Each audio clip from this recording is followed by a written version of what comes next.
FTP நேயர்களுக்கு வணக்கம். அதிமுக தேமுதிக கூட்டணி 2024 தேர்தலில் எவ்வளவு வலிமையா தேர்தலை சந்திச்சாங்கன்னு நம்ம பார்த்தோம். ஆனால் இப்பொழுது தேமுதிக மிக கடுமையாக அதிமுகவை விமர்சிப்பதையும் பார்த்து வருகிறோம். என்ன நடக்கிறது இந்த கூட்டணியில்? இதை பற்றி பேச நம்மோடு வம்சி அவர்கள் இணைந்திருக்கிறார். வணக்கம் சதீஷ். தேமுதிக பொதுச் செயலாளர் பிரேமலதா விஜயகாந்த் மிக காட்டமா எடப்பாடியை விமர்சிக்க தொடங்கி விட்டாங்க. என்ன நடக்கும்னு நினைக்கிறீங்க? என்ன நடக்கும்னு எனக்கே இந்த விமர்சனம் இவ்வளவு வழியா வந்திருக்குன்னு என்ன எதிர்பார்க்கல. ஆனா அவங்க இருக்கிற உள்ளுக்குள்ள அதிருப்தியை வெளிப்படுத்திருக்காங்க.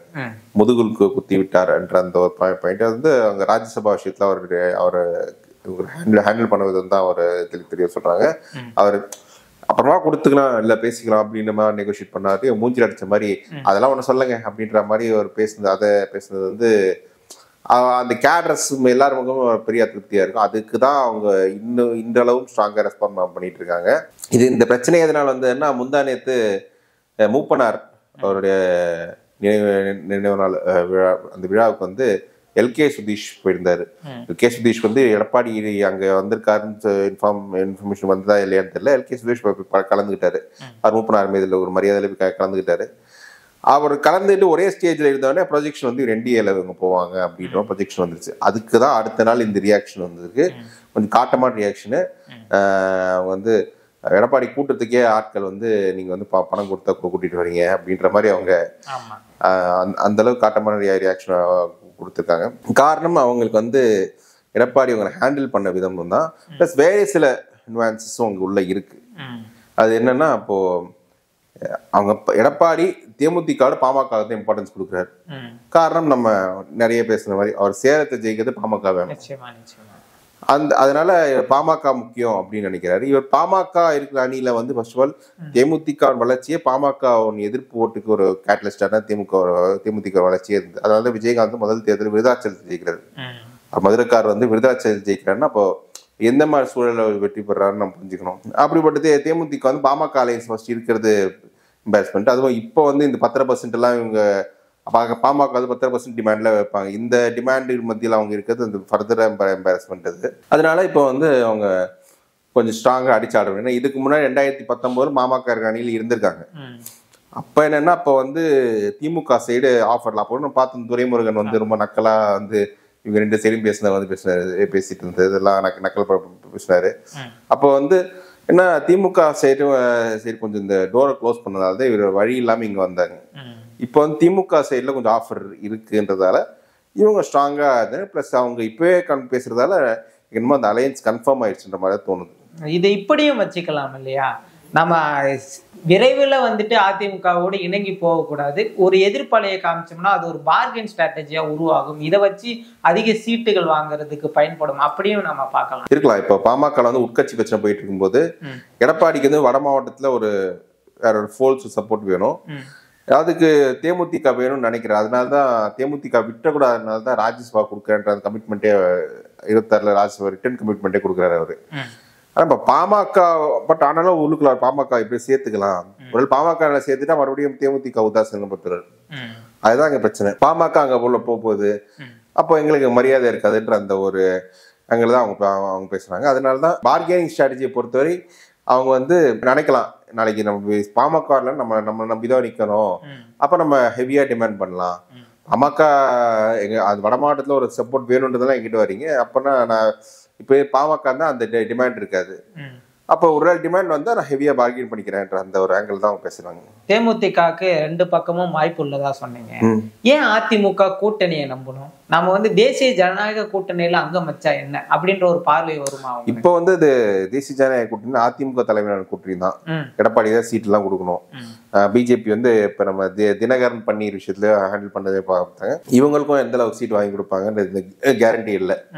அதனாலதான் அவங்க அப்ப அதிமுக நம்பி போகும்போது அதிமுக இவங்களோட பாமக பற்றி நினைக்கும்போது எதுக்கு மரியாதை இவ்வளோ நம்ம அவங்க முன்னாடி போகணும்னு. பிளஸ் திமுகவும் இந்த விஜயகாந்த் மறைவு ஆட்டம் இந்த ஹேண்டில் பண்ற விதத்துல கொஞ்சம் நல்ல ரெஸ்பெக்டபிளா தான் ஹேண்டில் பண்ணாங்க.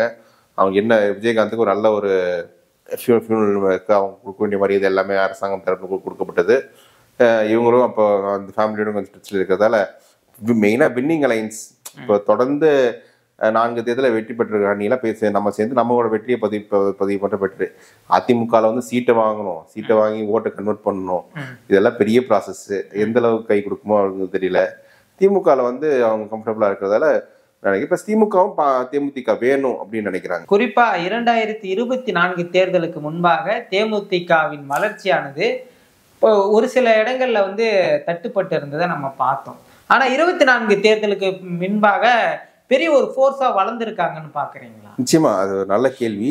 என்னன்னா இப்போ 21 தேர்தலே 1/2% அந்த கட்சி போயிருச்சு. அதுக்கப்புறம் அந்த கட்சி 1/2% போச்சுன்னா அந்த கட்சி எதிர்காலம் கிடையாது, வேணா பிஜேபியில காங்கிரஸ் மர்ஜ் பண்ணி தான் போகணும்னு. ஆனா வந்து விஜயகாந்த் மறைவால் வந்த சிம்பத்தி இருக்குல்ல, அதுக்கு அந்த கட்சிக்கு பெரிய ஒரு பர்செப்ஷன் வைஸ்டாங்க. எல்லா தரப்பு மக்கள்டையுமே அன்னைக்கு விஜயகாந்த் மறைவு வந்து பெரிய ஒரு சோகத்தை ஏற்படுத்தியது. அதனால அந்த விஜயகாந்த் சிம்பத்தின்ற பெருசா இருக்கிறதா அது என்கேஷ் பண்ணணும்னு எடப்பாடி தான் ஸ்டெப் எடுத்தார். 5 சீட்டு இவங்களுக்கு கொடுத்தாரு. அதுல வந்து 2 சீட்டு அவங்க வந்து 2வது வந்திருக்காங்க, 3 வந்தாங்க நினைக்கிறேன். கடலூர் 2வது வந்தாங்க, 3 சீட் 2வது இருந்தா 2 3வது போனாங்க. அந்த 5 சீட்டு கொடுத்ததால அந்த விஜயகாந்த் மீது அனுதாபத்தில் பிளஸ் இவங்களும் கேம்பெயின்ல பண்ண அந்த அனுதாபத்தில் ஓட்கள்லாம் வந்திருக்கு. இவங்க சன்னே வந்து ஒரு ஸ்மால் மார்ஜின்ல தோத்துருக்காருன்ற போது அப்ப விஜயகாந்த் அனுதாபம் கொஞ்சம் காலத்துல இருந்திருக்கு. அதிமுக ஓட்லயே கொஞ்சம் கான்ட்ரிபியூட் பண்ணி இருந்தது. அந்த ஒரு ஸோ இந்த 2.5% அந்த சிம்பத்தியில ஏறி இருக்கு. அதை வந்து இப்போ லாஸ்ட் 1 இயரை வந்து அவங்க வந்து கடுமையாக உழைச்சு இப்போ நிறைய சுற்றுப்பயணம் போறாங்க. அவங்க வந்து அந்த சுற்றுப்பயணத்துலாம் அவங்க வந்து ஊர்வலாக போயிட்டு கேதர் பண்ணி கட்சியோட கட்டமைப்பு வளப்படுத்த நினைக்கிறாங்க. அவங்களுக்கு தெரியுது 2 ஆப்ஷன் இருக்குன்னு. நான் வந்து ஜனவரி 9 முடிவு பண்ணிக்கிறேன், 26 24 முடிவு, அது வரைக்கும் நான் என்னோட அமைப்பை ஸ்ட்ராங் பண்றேன். இந்த வாட்டி எப்படி நமக்கு என்னன்னா தேமுதிக கடைசியா ஒரு தேர்தல் வெற்றி, இப்போ பொது தேர்தல் சட்டமன்றம் நாடாளுமன்ற பார்த்தது கடைசியா தேர்தல் வெற்றி அப்படின்னா 11ல் 10 எதிர்கட்சி தான். அதுக்கப்புறம் கிட்டத்தட்ட 14 வருஷமா அவங்க எந்த ஒரு மேஜர் எலெக்ஷன்லையும் ஜெயிக்கல. அந்த நிலை இப்போ வந்துக்கூடாது. தான் பொதுச் செயலாளர் வந்தப்போ பொது தேர்தல் நம்ம எப்படி அச்சீவ் பண்ணுன்றதுக்காக தான் அக்ரெசிவாக அவங்க பண்றாங்க, கரெக்டாக பண்றாங்க பாலிடிக்ஸை. அதன் வெளிப்பாடு தான் அந்த வந்த ஓட்டு எனக்கு அமைப்பு ரீதியா நான் மாத்துறேன். அதாவது இப்போ இந்த கேப்டன் குரு பூஜையெல்லாம் நடத்திட்டு இருக்காங்கல்ல, அது விஜயகாந்தோட கம்யூனிட்டியும் கொஞ்சம் அடர்த்தியா இருந்தாரு. நம்ம பார்த்தோம்ல விருதுநகர்லாம் பார்க்கும்போது அது விருதுநகர்ல வந்து தேமுதிகோட ஓட்டு எந்த அளவுக்கு இன்ஃபுளுன்ஸ் இருக்குன்னு நம்ம பார்த்தோம். கடலூர் பெல்ட்ல எவ்வளவு இன்ஃபுளுன்ஸ் பார்த்தோம். அப்புறம் அது கேஸ்ட் பேஸ் ஓட்டிங் அதாவது ஸோ அந்த ஒரு கேஸ்டுக்கு ஐடென்டிட்டியா எடுத்துட்டு போட்டுமே அந்த ஓட்டை கூட ஒரு வடிவம் கொடுத்து அது இருந்துட்டு போகும். அதுதான் கேப்டன் குரு பூஜைன்னு சொல்லிட்டு இப்போ நம்ம பார்த்தோம் கோயம்பேட்டில் அவங்க தொடர்ந்து அவரோட நினைவகத்துக்கு வந்து கூட்டம் வந்துட்டு தான் இருக்கு. ஸோ அவங்களுக்கு ஒரு சிம்பத்தியை வந்து ஒரு அமைப்பை மாத்திட்டு இப்ப அமைப்பை வந்து ஓட்டா வந்துருச்சு. இப்ப சீட்டா மாத்துறதுக்கான வேலையை தான் செய்யறாங்க. ஆல்ரெடி வட மாவட்டங்கள்ல திமுக வலிமையா தான் இருக்காங்க. தேமுதிக இருக்கக்கூடிய இடங்கள்ல கூட திமுகவுக்கு வந்து ஒரு சில வாய்ப்புகள் இருக்கு. ஆனா தேமுதிக அங்கம் வகித்தா மட்டும் கொஞ்சம் பெரிய அளவுல வெற்றி பெற முடியும். அதான் நம்ம சொன்னோம், நம்ம பார்த்திருக்கோம். அப்படி இருக்கும்போது தேமுதிகவுடைய அந்த வருகையானது திமுகவிற்கு எந்த இடத்துல கை கொடுக்கும்னு நினைக்கிறீங்க? அதான் இப்போ விழுப்புரம், கள்ளக்குறிச்சி, கடலூர், சேலம், தருமபுரி இந்த பெல்ட் அப்படியே நார்த் ஆர்காட்ல இருக்க அந்த நார்த் ஆர்காட் சவுத் ஆர்காட் ஒரு பெல்ட் மத்திய நார்த் சென்ட்ரல் தமிழ்நாட்டில் இந்த பெல்ட் அப்படி எடுத்தீங்கன்னா 36 சீட் வருது. இந்த 36 சீட்டுமே 2021 கணக்குப்படி 36ல் ஏடிஎம்கே லீடிங். இன்று தேர்தல் வந்தாலும் ஏடிஎம்கே லீடிங். நம்மளோட அழக கருத்து கலந்தாய்வும் அப்படிதான் சொல்றது. நம்ம அனாலிசிஸ் அதான் சொல்றாங்க. ஏடிஎம்கே தான் என்ன காரணம், சேலம் தருமபுரியில அவங்க ஸ்ட்ராங்கா இருக்காங்க, கள்ளக்குறிச்சியிலையும் கொஞ்சம் அங்கே ஆட்கள் இருக்காங்க, அப்புறம் கடலூர் விழுப்புரத்துலையும் அங்கே இருக்காங்க. இங்க வந்து திமுகவுக்கு வந்து இந்த வரைக்கும் சப்போர்ட்டா தேமுதிக இங்க ஓட்டு. கடலூர்ல நிறைய 2-3 தொகுதிகளுக்கு தேமுதிக டிசைனிங் ஃபேக்டர் இருக்கு. பண்ருட்டி, நெய்வேலி போன்ற பகுதிகள்லாம். கள்ளக்குறிச்சியில விஜயகாந்த் போட்டியிட்ட இடங்கள் ஸ்ரீவந்தியம், அப்புறம் விருதாச்சலம், இந்த ஏரியாஸ்ல நல்ல அவங்க சப்போர்ட் இருக்கு. வேலூர்ல சப்போர்ட் இருக்கு. அதனால ஸோ நான்-1 இயர் பிளஸ் தலித் என்ற அந்த ஒரு ஆங்கிள் சப்போர்ட் எடுத்துட்டு போயிடலாம். இது ஒரு ஃபேக்டர். அப்புறம் சவுத்துல விருதுநகர் அங்க வந்து நம்ம 4 தொகுதியில் அவங்க தான் டிசைடிங் ஃபேக்டர். தூத்துக்குடியில கூட விளாத்திக்குளம்ல திமுக ஸ்ட்ராங்கா தான் இருக்காங்க, அவங்க மார்க்கெண்டேயன் ஸ்ட்ராங்கா தான் இருக்காரு. கோவில்பட்டியெல்லாம் இவங்க இருந்த ஒரு வாய்ப்பு இருக்குன்ற ஒரு பார்வை இருக்கு. இது இல்லாம அவங்க ஏதோ ஸ்மால் கான்ட்ரிபியூஷன் கொங்குல கூட பண்ண முடியும். இதெல்லாம் தான் திமுக வந்து சரி தேமுதிக வேண்டும் அப்படின்ற ஒரு டிசிஷன் எடுத்தாங்க. அப்போ நம்ம இது எந்த மாதிரி ஸ்ட்ராட்டஜினா, எதிரி ஜெயிக்க கூடாது, இந்த சீட் வேற யாருக்கும் கொடுத்துடலாம், ஆனா எதிரி ஜெயிக்க கூடாதுன்ற நினைக்கிற ஸ்ட்ராட்டஜி தான் இது. அதுலதான் திமுக நடந்துட்டு இருக்காங்க. விஜய்ன்ற ஒரு பிம்பத்தை தேமுதிகவால எங்கேயாவது தடுத்து நிறுத்த முடியும். அதனாலதான் இப்போ ஸ்ட்ராங்கா விஜய் பிம்பத்தை தான் இவங்க பிரேமலதா அடிச்சிட்டு இருக்காங்க. நீங்க வந்து அவர் உடம்பு சரியில்லாத போது என்ன எங்க வந்து பாத்தீங்க, இப்ப வந்து மறைந்த போது கேப்டன் இப்ப சொல்றீங்க, போன வருஷம் மாநாடுல இல்ல, இந்த வருஷம் மாநாடுல அவர் ப்ரொஜெக்ஷன் கொடுக்குறீங்கன்னா அப்ப அவங்க ஓட்டுக்காக வரீங்க, மரியாதையால வரல. நீங்க வந்து அவங்க ஓட்டை பலவீனப்படுத்தணும்னு அது எந்த கட்சியும் சம்பாதிக்காது, இவங்களும் அதை ஸ்ட்ராங்கா அடிக்கிறாங்க. தனிப்பட்ட முறையோட இருந்துக்கலாம். நாளைக்கு வந்து விஜய் எடுத்துட்டீங்கன்னா அவர் வந்து திரையுலகம் வந்த புதுசுல வந்து அவருக்கு ஐடென்டிட்டி கொடுக்கணுன்றதுக்காக தான் கேட்டு கேட்கும்போது இந்த செந்தூர் பாண்டி படத்துல வந்து விஜயகாந்த் நடிச்சு கொடுத்தாரு. அப்ப அந்த பீரியட்லாம் விஜய் வந்து உண்மையிலே விஜயகாந்த் தம்பி இவரு அப்படின்ற மக்கள் நினைச்சாங்க கிராமப்புறங்கள். அதுதான் ஒரு ரீச் கிடைச்சு செந்தூர் பாண்டி மூலியமா. அந்த ஹெல்ப் வந்து விஜயகாந்த் ரெண்டாவது சண்முக பாண்டி நடிக்க வரும்போது விஜய் அந்த மாதிரி உதவி செய்திருக்கலாம், பெருந்தன்மை அது செய்யல அவரு. இப்போ வாழும்போது உதவி செய்யாம மறைந்த அப்புறம் நான் வந்து அவரோட புகழ் வச்சு நீங்க கோட் படத்துல அந்த விஜயகாந்த் பண்றதாகட்டும் இதெல்லாம் பண்றது வந்து அவங்களும் புரிஞ்சுக்கிறாங்க. அதுதான் திரும்ப அடிக்கிறாங்க. சீமான் கேட்ட கேள்விக்கு சீமானே ஒன்னும் விஜயகாந்த் திரும்ப மோசமா பேசியிருந்தாரு. அப்ப சீமான் கேட்ட கேள்வி என்ன தப்பு, நீங்க வந்து இருக்கும்போது எங்களுக்கு ப்ராப்பர் மரியாதை கொடுக்கல அப்படின்னு நினைக்கிறாங்க. அவங்க அதை ஸ்ட்ராங்கா பேசுறாங்க. ஒருவேளை தேமுதிக திமுக கூட்டணி அங்கம் வகிக்கும் பட்சத்தில் எத்தனை சீட்டுகள் வந்து தேமுதிக கொடுப்பாங்கன்னு நினைக்கிறேன்? அது பார்கெயின் அவங்க எப்படி பண்றாங்கன்னு பொறுத்தவரைக்கு சீட்ஸ் எப்படி கொடுக்கான்னு பொறுத்து என்னை பொறுத்து 10 சீட்டு கொடுப்பதற்கு வாய்ப்பு அதிகம் தான் நினைக்கிறேன். காரணம் வந்து என்னன்னா, இவங்க வந்து மக்கள் நல கூட்டணியில விசிகா, சிபிஎம், திருமா, மதிமுக இவங்க அப்புறம் வாசனா இந்த எல்லா கட்சிகளை விட இவங்க அதிக சீட் நின்னாங்க. அவங்கள பெருசா இருந்ததால அந்த ஒரு ஸ்டேட்ஸ்ல இன்னும் பாலிடிக்ஸ் பண்ற ஓட்டும் அவங்களுக்கு இருக்கு. 2.5% ஓட்டு எடுத்திருக்காங்க. அந்த ஒரு ஸ்டேட்ஸுக்கு ஏற்ற ஒரு அரசியல் தான் பண்றாங்க. எல்லாத்தையும் விட முக்கிய டிமாண்ட் இருக்கு. இப்ப விசிகா, சிபிஎம், திமுக அணியை விட்ட வெளில போனா டிமாண்ட் கிடையாது. இவங்களுக்கு அதிமுக அணியில் டிமாண்ட் இருக்கு. அந்த ஒரு பொசிஷனுக்கு நான் விசிகா, சிபிஎம் விட அதிக சீட்டு வேணும், 10 சீட் வேணும், அந்த டிமாண்டுக்கும் 10 சீட்டு அவங்க கேட்ப 10 சீட் அதிகபட்சம் கொடுப்பாங்கன்னு நினைக்கிறேன்.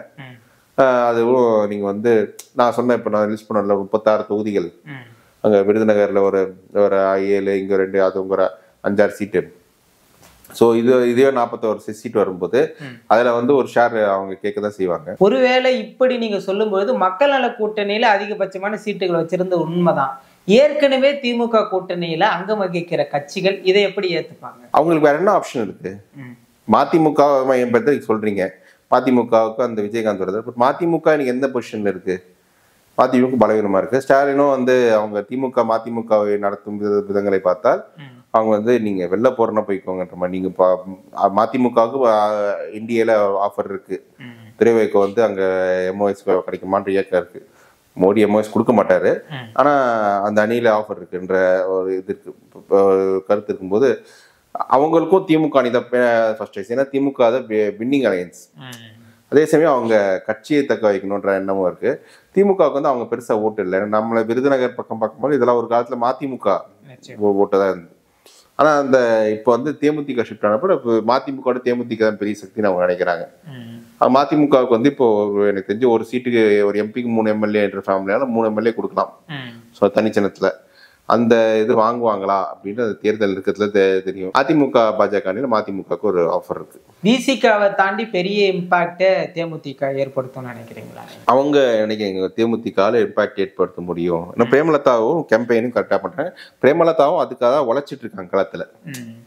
நான் அந்த அணிக்கு போகும்போது பெரிய இம்பாக்ட் என்னால ஏற்படுத்த முடியும்னு உழைச்சிட்டு இருக்காங்க. சொதட்டு அவங்க சேர்ந்ததுக்கு வந்து இந்த பகுதி நல்ல ரிசல்ட் காட்டணும்னு நினைக்கிறாங்க. அது ஒன்ஸ் காட்டிட்டாங்க 29 ஆட்டோமேட்டிக் அவங்க பார்கெயின் உயர்ந்துடும். நிச்சயமா தேமுதிக நிலைப்பாடுகள் தெளிவா சொன்னீங்க. பொறுத்திருந்து பார்ப்போம் என்ன நடக்குதுன்னு. நன்றி.